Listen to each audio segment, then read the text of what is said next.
Don't have a lot of additional detail to offer you about the attack yesterday at the Abbey Gate, but I can confirm for you that we do not believe that there was a second explosion at or near the Barron Hotel, that it was one suicide bomber.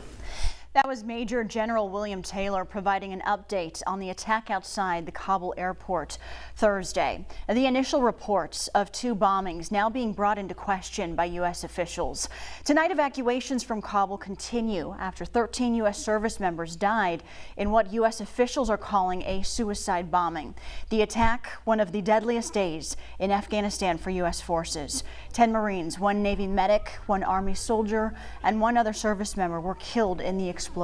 More than 160 Afghans killed and more are injured. ISIS-K, an offshoot of ISIS in Afghanistan, being blamed for the attacks. With just days until President Biden's August 31st withdrawal deadline, officials are bracing for the possibility of another attack. I believe it is their desire to continue those attacks, and we expect those attacks to continue. And we're doing everything we can to be prepared for those attacks.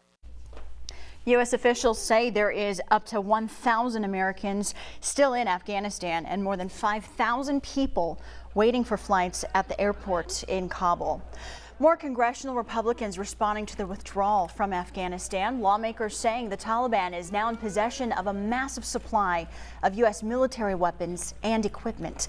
Congressman Jim Banks reading off the statistics during a briefing with other GOP House leaders today.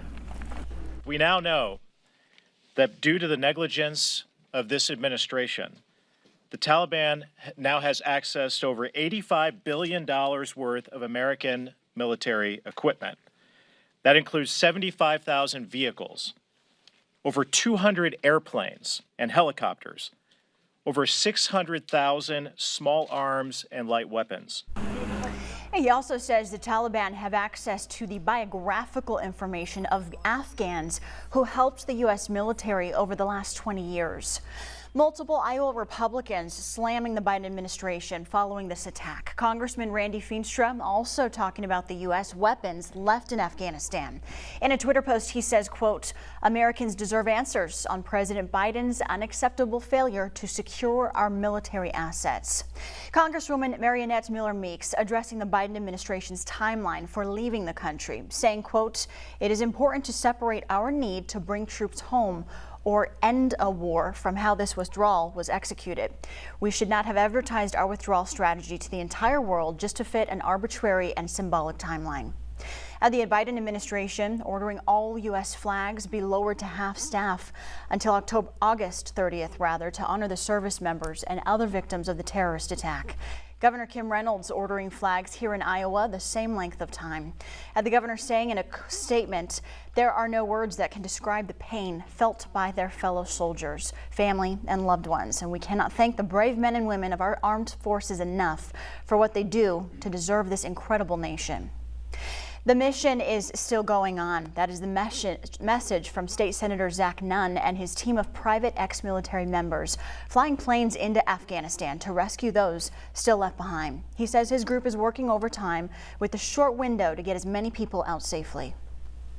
Just yesterday alone, we were inundated with so many heartfelt requests and pleas that we brought in other volunteers to help with this. At this time, our goal is to compile all the information that we are getting so that we can send that to both the State Department and Department of Defense so they have it for official record, and then also sharing it with our private rescue teams on the ground, both the medical and the rescue teams who are there.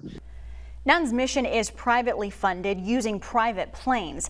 The State Department has notices out for months to Americans, do not travel to Afghanistan. NUNN'S group understands the risks. Iowa already welcoming one family of refugees from Afghanistan. Senator Joni Ernst says she's working to expand the number of refugees accepted under the Special Immigrant Visa Program. Officials with Des Moines branch of the U.S. Committee for Refugees and Immigrants say Central Iowa is expected to welcome 300 refugees come March.